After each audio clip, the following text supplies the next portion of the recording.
So, hi guys, good morning. Gusto kayong lahat dyan. Anyways, sa mga nagtatanong kung bakit hindi ako nag-live or iwan ko na ba daw Rochelle, hindi naman sa iwan. Totoo lang kasi meron lang akong mga pinagdadaanan and kailangan yun. And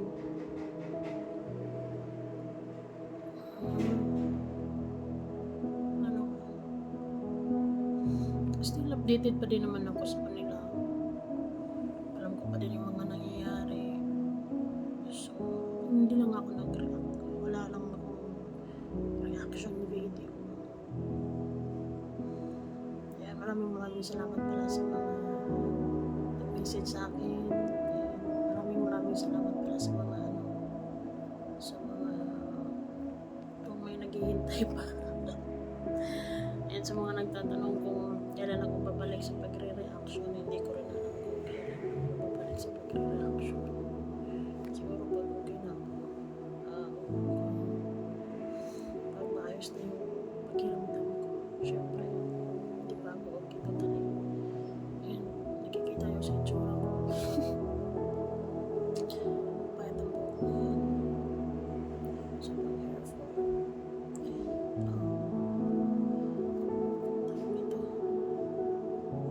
Basta wala pa ako sa so hindi naman sa syempre meron lang kailangan dapat i-prioritize ngayon kaysa pag-react. Anyways, maraming salamat pala sa mga sa mga repeat buyers natin o repeat orders ng ating sabon.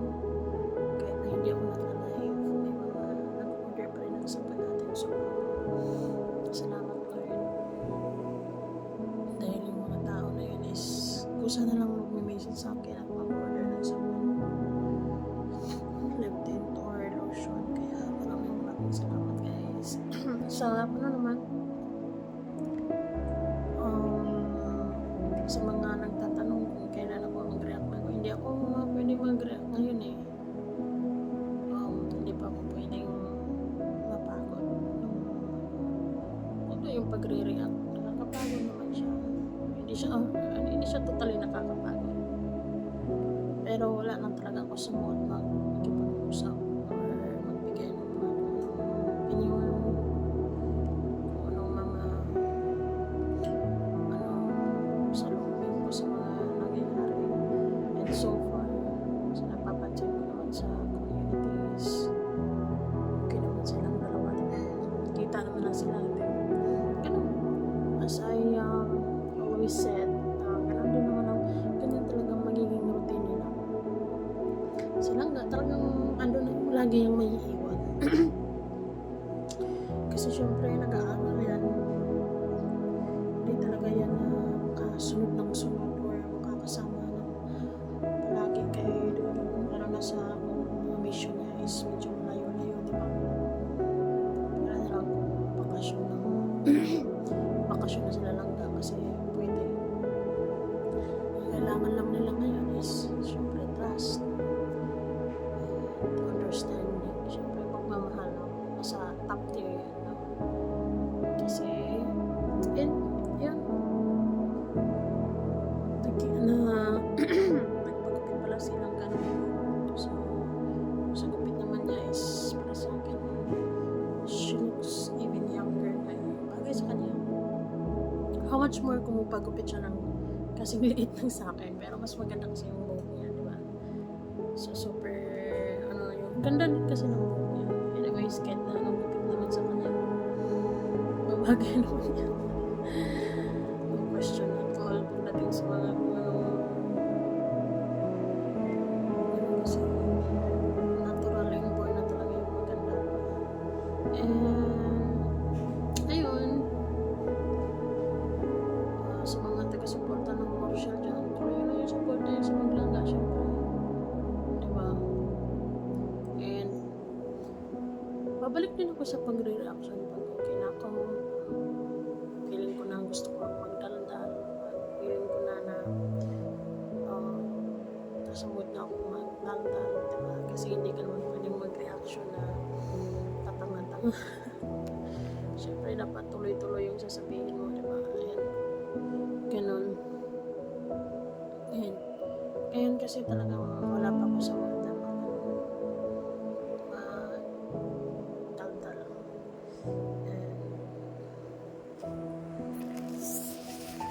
Wala, ako nanonood lang ako ngayon ng mga videos na magpapagaan ng mood, magpapagaan ng loob sa akin. Kung mag-feels about issues. Wala ako sa mood na makinig. So basta, madami naman mga Rochelle fans, diba? Huwag niyong papabayaan syempre. Silang ka. Sila din support nyo lagi yung live premiere, tsaka mga uploads, diba?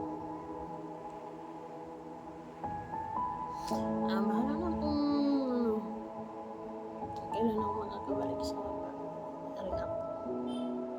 Siguro magbibigay-bigay lang ako ng opinion katulad nito, pero hindi ako magre-react like katulad ng mga usual na ginagawa ko kasi wala pa ako sa mood. No? So kailangan ko manang ayusin ang sarili ko syempre. Yung bagay-bagay kailangan mo nang magpagaling din. Basta wala namang problema sa community. Ay narinig lang ako na isa sa kalingap na nagpaparinig-rinig sa community ng Rochelle. Nag-issue ilan na lang. And comparing to other love team, ganyan.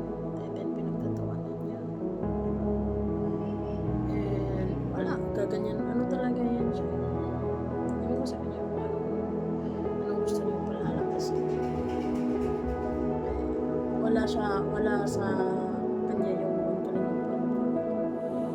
Kasi ano siya, very competitive siya na tao. Anyways, nag-charity na din pala si Nilang ka. So, salamat sa inyo. Tuloy-tuloy lang po sa mga nag-iwan kasi maraming nagiging masaya kapag iiwan yung ano siya.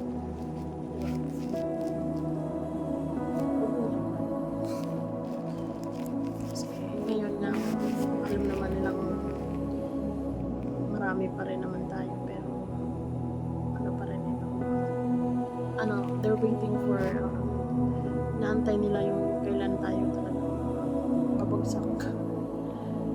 May mga ganun tao mas masaya sila kapag sa sitwasyon na walang wala. So, stay strong and solid sa community natin, sa Rochelle.